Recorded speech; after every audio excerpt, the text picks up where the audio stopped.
Welcome to the radio planet. I am Noor, host for today's episode. सर्दी का मौसम जिन्हें चैलेंज लगता है, सर्दी में जिन्हें ठंडे पानी का इस्तेमाल करने की फीलिंग से ही चिढ़ हो जाती है, जिन्हें सर्दी के मौसम में अपना पसंदीदा मौसम गर्मी या बारिश याद आता है, जिन्हें इस बात का यकीन होता है कि अब सर्दी, खांसी और बुखार तो आकर ही दम लेंगी। आज का एपिसोड उन्हीं तमाम लोगों के लिए है। सर्दी का मौसम मुझे भी कुछ खास पसंद नहीं था, लेकिन 2021 में एक डॉक्यूमेंट्री ने मुझे इस बात का एहसास दिलाया कि हिंदुस्तान की सर्दी अपने आप में बहुत पुरसुकून और आरामदेह है। ओयमियाकॉन रशिया के मुल्क का एक विलेज है जिसमें रहने वाले इंसानों की तादाद क्वांटिटी सिर्फ 500 है।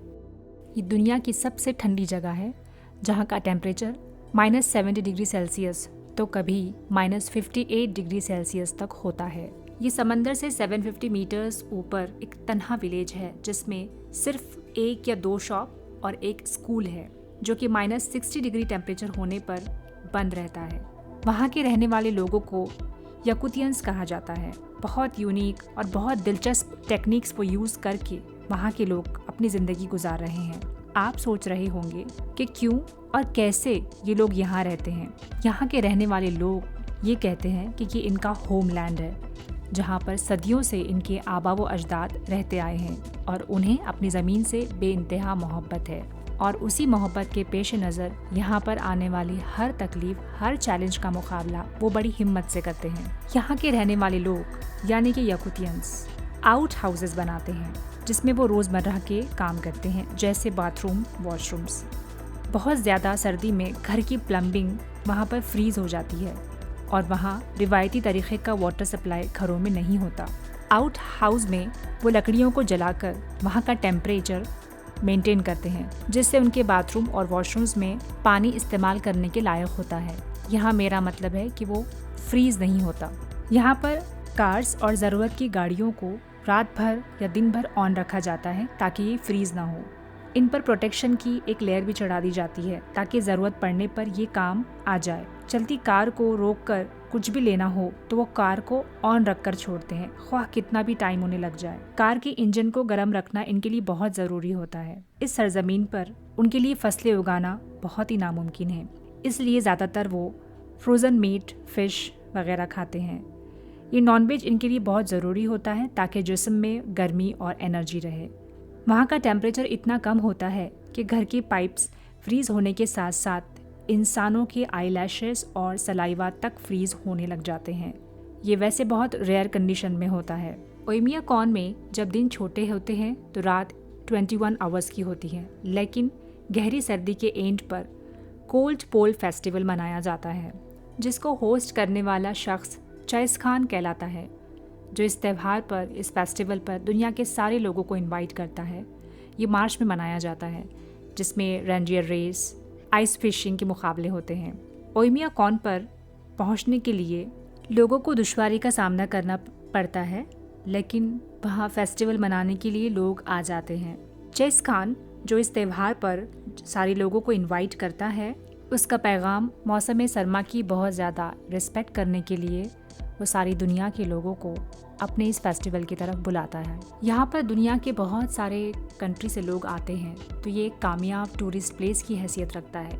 यहाँ लोग तफरी के लिए आते हैं, वो मुख्तलिफ एक्टिविटी जैसे रेंडियर रेस, आइस फिशिंग वगैरह इंजॉय करते हैं। जब टेम्परेचर बिलो 0 डिग्री होता है तभी यहाँ पर लोग तफरी के लिए आते हैं। वहाँ के घर बहुत खूबसूरत और लकड़ी के बने हुए होते हैं। विनो क्रूव 52 ईयर्स का एक शख्स है जो वहाँ का रहने वाला है। वो कहता है कि यहाँ का मौसम हमारे लिए बहुत चैलेंजिंग है, जिसमें ज़िंदगी गुजारने के लिए हमें बहुत मेहनत करनी पड़ती है। मैं यहाँ लोगों के घर में पानी पहुँचाता हूँ। हर दिन मैं 9 बजे कार को ऑन करके काम पर चला जाता हूँ। मैं पेट्रोल स्टेशन से गैस लेता हूँ और नदी की तरफ जाता हूँ जहाँ से असल काम शुरू होता है। उस नदी पर बर्फ़ जमी होती है।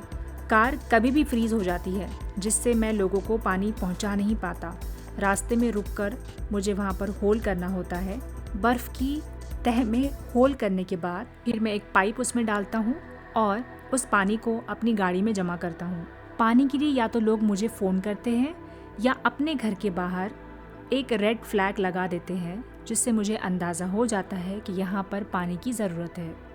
ये पानी लोगों के लिए बहुत काम आता है, जैसे कि घर के सारे काम, कुकिंग, वॉशिंग और नहाने के लिए ये पानी इस्तेमाल होता है। वो कहता है कि यहाँ लोग 70 से 80 साल तक जी लेते हैं अगर वो ज़्यादा बीमार ना पड़े।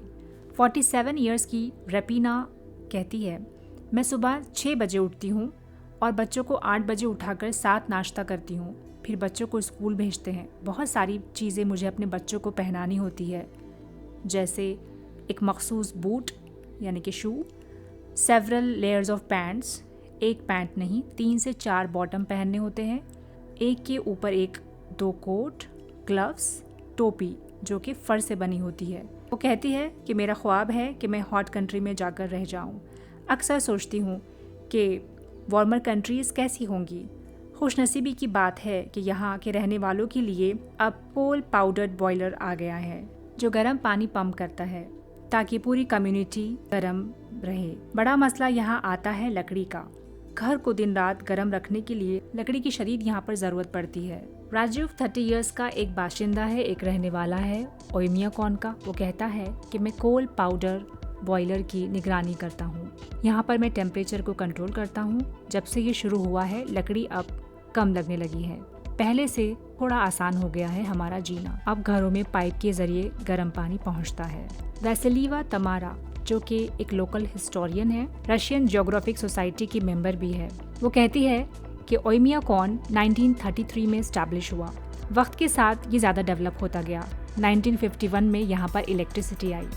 वो कहती है कि जब 1990 में पॉलिटिकल सिस्टम चेंज हुआ तो स्टेट फार्म बंद हुआ और बहुत सारे फार्म्स हम खो चुके थे, जिसकी वजह से बहुत से लोग बेरोजगार हो गए और हर चीज़ मुश्किल हो गई। वो कहती है कि 2004 में मैंने इन्वेस्टिगेशन किया, रिसर्च कंसल्टेशन किया सेंट पीटर्सबर्ग यूनिवर्सिटी से, और फिर वहाँ पर उस रिसर्च के दौरान कुछ डॉक्यूमेंट उन्हें मिले जिससे मालूम हुआ कि ओइमियाकॉन दुनिया की सबसे ठंडी जगह है।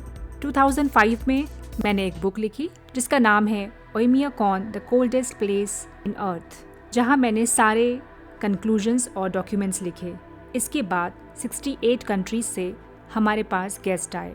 मैंने इन्हें तफसील से सब कुछ बताया और फिर यहाँ से टूरिज़्म को बहुत ज़्यादा स्कोप मिला। वहाँ के एक लोकल मेट्रोलॉजिस्ट का कहना है कि जब पानी जम जाता है तो सारे जर्म्स मर जाते हैं सर्दी से। तो ये आइस वाटर सबसे साफ़ पानी होता है। मैं रोज़ जाता हूँ बर्फ़ को जमा करने के लिए। आइस वाटर बहुत साफ़ और अच्छा होता है हमारी हेल्थ के लिए। आप इस पानी को बिना बॉईल करे पी सकते हैं। वो कहता है कि हर 12 घंटे पर मैं जाकर वेदर को चेक करता हूँ, मौसम को मेजर करता हूँ, वेदर स्टेशन पर फ़ोन के ज़रिए मालूमात देता हूँ। वो कहते हैं कि 2003 में सबसे ठंडा यहाँ का मौसम रहा। उस वक्त ब्रीथ करना भी हम लोगों के लिए बहुत डिफ़िकल्ट हो गया था। वहाँ के स्कूल से बच्चों को बहुत प्यार है। ये एक ही मसरूफियत है जो उनके ओवरऑल डेवलपमेंट के लिए उन्हें बहुत ज़्यादा हेल्प करती है। वहाँ के स्कूल की एक टीचर जिसका नाम निकालय है, वो वहाँ पर इंग्लिश पढ़ाती है। वहाँ के स्कूल में भी हमारी तरह नेशनल एंथम गाया जाता है। ये इंग्लिश टीचर कहती है कि यहाँ के बच्चों को ज़्यादातर टूरिस्ट पर बेस एजुकेशन दिया जाता है ताकि वो टूरिस्ट पर मबनी सारी चीज़ों को वो अच्छे से सीख ले। यहाँ आने वाले टूरिस्ट से ये प्रॉपर कम्युनिकेशन स्किल अपनी डेवलप कर सके। यहाँ पर 124 बच्चे तालीम हासिल कर रहे हैं। ऐसा होता है कि जब फैमिली के लोग जॉब के सिलसिले में इस गांव से बाहर जब दूसरी जगह या दूसरे कंट्री में जाते हैं तो ये ख़ास तौर पर होता है कि यहाँ के बच्चे अपने ग्रैंड पेरेंट्स के साथ रहकर इसी स्कूल में तालीम हासिल करना पसंद करते हैं। कुछ फैमिलीज़ में ऐसा हुआ है कि पेरेंट्स दूसरी कंट्री में अपनी जॉब के सिलसिले में गए हैं, लेकिन उनके बच्चे अपने ग्रैंड पेरेंट्स के पास रहकर उन्होंने अपनी तालीम को जारी रखा हुआ है।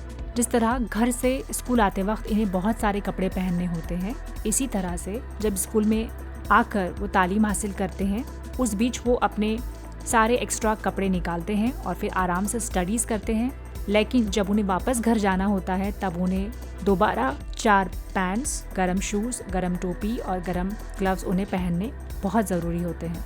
अगर वो इस तरह अपने आप को पूरा कवर्ड कर ना जाए तो ये उनके लिए जानलेवा हो सकता है। यहाँ के लोहार का कहना है कि यहाँ पर लोहे के औजार बनाना हमारी ज़रूरत भी है और हमारी तहज़ीब का एक बहुत अहम हिस्सा भी है। यहाँ पर एक नाइफ बनाने के लिए, एक छुरी बनाने के लिए पूरा दिन लग जाता है।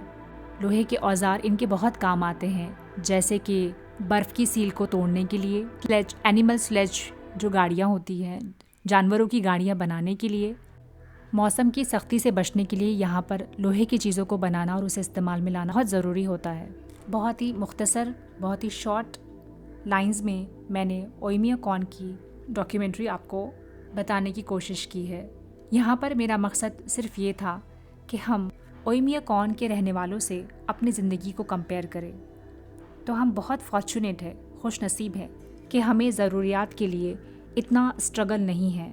हमारे पास का टेम्परेचर बहुत ही न्यूट्रल है, मोतदिल होता है। हमारे बाहर निकलते वक्त हमें 4 पैंट और 4 टॉप्स, कोई थर्मल जैकेट और कोई कैप या कोई सॉक्स वगैरह हैवी शूज़ नहीं पहनना पड़ता। हमें पीने का पानी आराम से मिल जाता है। स्कूल्स और हॉस्पिटल्स की हमारे पास कमी ही नहीं है। हम अपनी कार या बाइक को रात भर ऑन नहीं रखते, हम तो उसे बेफिक्री से बंद करके सो जाते हैं। हमारी ज़िंदगी पर खौफ और डर तारी नहीं है कि अगर हम सोफे पर बैठे रहे तो वहीं जम जाएंगे। हमें मौत का खदशा नहीं होता, हम घंटों एक जगह बैठ सकते हैं। ये हमारे लिए ब्लेसिंग है। -0 डिग्री सेल्सियस के नीचे के टेम्परेचर में हम नहीं रहते। हमारे लिए चैलेंजेस कंपैरेटिवली ऐसे हैं जिसे हम आराम से हैंडल कर लेते हैं। जो सहूलतें हमारे पास अवेलेबल है उससे फ़ायदा उठाएं, अपनी ज़िंदगी को ठीक करें, अपने जहन को अच्छी सोच से भरें, रूटीन सेट करें, अपने रिलेशंस सबसे बेहतर करें, अपने आप को कामयाबी हासिल करने के नुक्ते नज़र से चेंज करें। हर काम, चाहे वो किचन हो, ऑफिस हो, ट्रैवल हो या स्टडीज़, दिल लगा कर करें। अपना बेस्ट हम अपने हर काम में दें। एक ही चांस हम सबको अपनी ज़िंदगी के लिए मिला है, हम इसको एक्सेप्ट करें और इससे खूब फ़ायदा उठाएं, ताकि ये ज़िंदगी और वो आने वाली ज़िंदगी यानी कि लाइफ आफ्टर डेथ हम बेहतर जिएं। रिग्रेट से हमें बचने के लिए मिलने वाले वक्त, फैसिलिटीज़, ब्लेसिंग्स का हमें फ़ायदा उठाना बहुत ज़रूरी है। यकीन करिए ये ज़िंदगी टेम्पररी है, मुख्तसर है, बस ख़त्म होने में है, और हमेशा वाली ज़िंदगी लाइफ आफ्टर डेथ बस शुरू होने में है।